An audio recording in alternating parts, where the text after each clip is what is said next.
obstructs, and something else will have to be done. And that will be an opportunity for us, because then is the time for us to know what we believe in and to rebuild this country on these sound principles that we were so fortunate to have at the beginning. Those principles gave us the greatest amount of freedom and the greatest amount of prosperity in the history of mankind.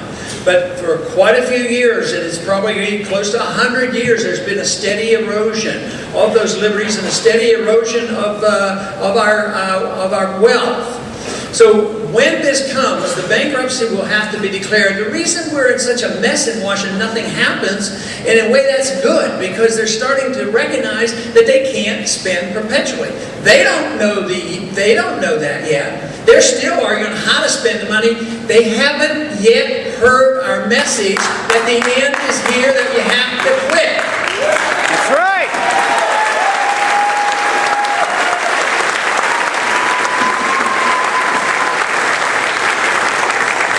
People just wonder how this will come about and how it will end.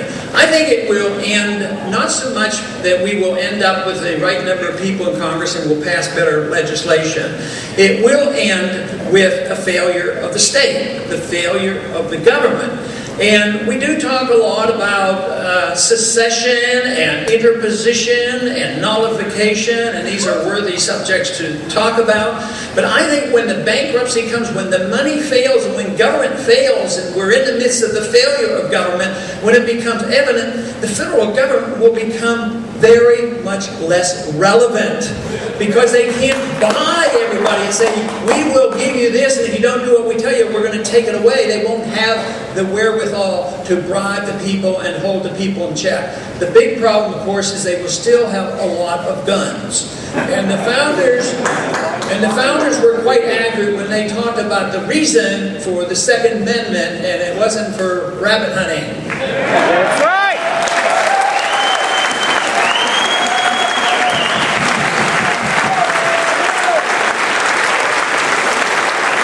My goal has always been to make sure we do everything conceivable to prevent that from coming. And that is why I do talk a whole lot about, the peaceful means and the intellectual means of confronting bad ideas. To me, the only solution to combat what is happening today is for our views to prevail. Governments usually reflect the prevailing attitudes of the people.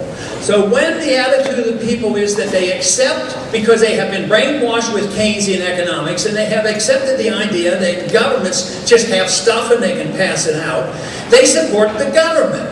But once it becomes known that the government cannot provide any longer and that the money fails, that the people then will have a much greater say in what's happening. Then the government will reflect what the people believe. A good example of how this works is actually on how the Fed bill operated and worked out.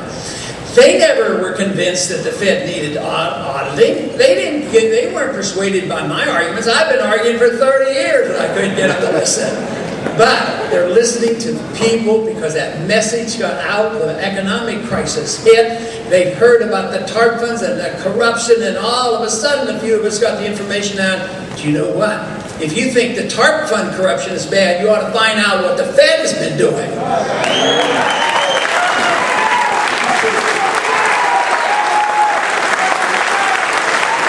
And with the support of people like you at the grassroots who went to the members of Congress and many senators and got their attention. So it does work, and we have to believe in that. Otherwise, we will usher in too much, violence that we don't need. But ideas do have consequences. Right ideas are what is necessary. They complain so much now about Washington is not bipartisan enough. All we need to do is be bipartisan and work these problems out. But they never talk about what the bipartisans are going to do. Of course, they're always talking, they're always inferring, those who want bipartisanship, is to increase the size of government and more spending just to agree with it. I think we've had way too much bipartisanship. Right.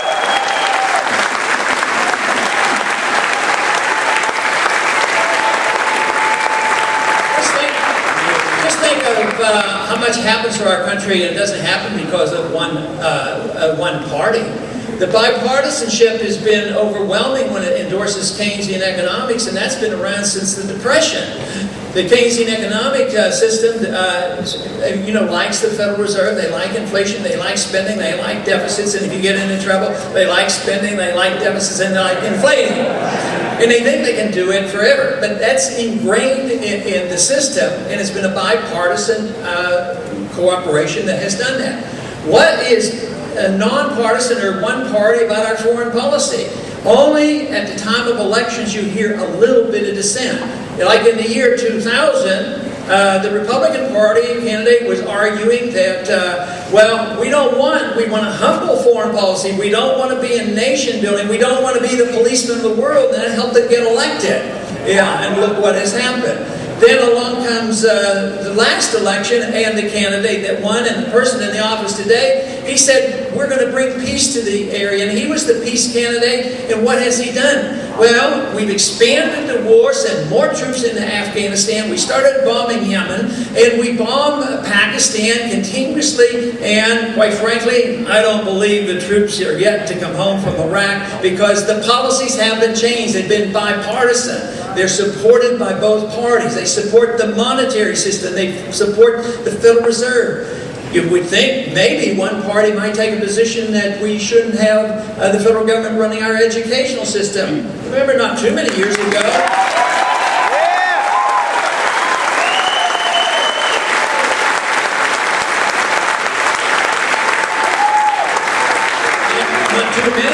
that was actually in the Republican platform to get rid of the Department of Education. And yet, last Republican administration doubled the size of the Department of Education. Is there any wonder that people get cynical and upset and angry at what's happening from Washington? Because on occasion, the people are starting to think they lied to us in Washington. No, but the system has been bipartisan, but it's bipartisan because the prevailing attitude of the people around the country have been educated by the same groups of people. Now, what's happening today is there's a new education going on. It's not always in the universities. Sometimes it is. But there is something going on because you can get your information so much faster and more accurate if you sort it out all the time. And the availability of the internet. I was just really shocked during the last, in the campaign, where attending at the University of Michigan, people there knew.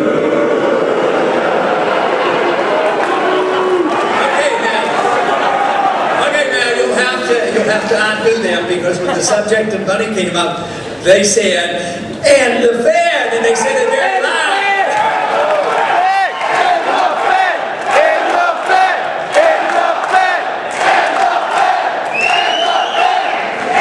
So I'm going to bring that name up again.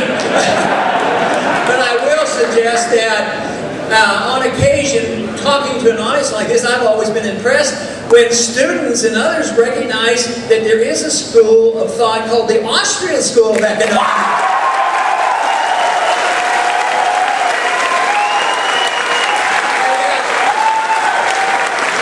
And there's other economists other than Keynes and Samuelson and Paul Krugman, people like Mises and Hayek and Rothbard.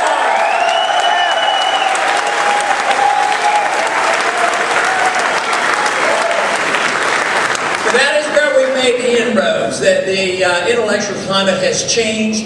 There's reason to be pessimistic about Washington, but the good news is outside of Washington. The good news is here. People know and understand what is happening, and those views are changing. When the views change, Washington will change. We still have vehicles available to us. Quite frankly, I was rather cynical a long time before you got cynical. That was back in the 70s. I was cynical then, and I thought, well, I'm going to run for Congress, and I'm going to run giving my speech that I'm giving currently, and I've given for 30 years, and I figured, well, at least I'm going to get it off my chest, and I'm going to say I did my part, run one time, get defeated, and that would be it, and nobody would care. And I would say, well, lo and behold, there were more people there than I dreamed of. There were a lot more of you than I ever dreamed of in 2008. I mean, this is fantastic what is happening. It's much bigger. This is almost like a movement.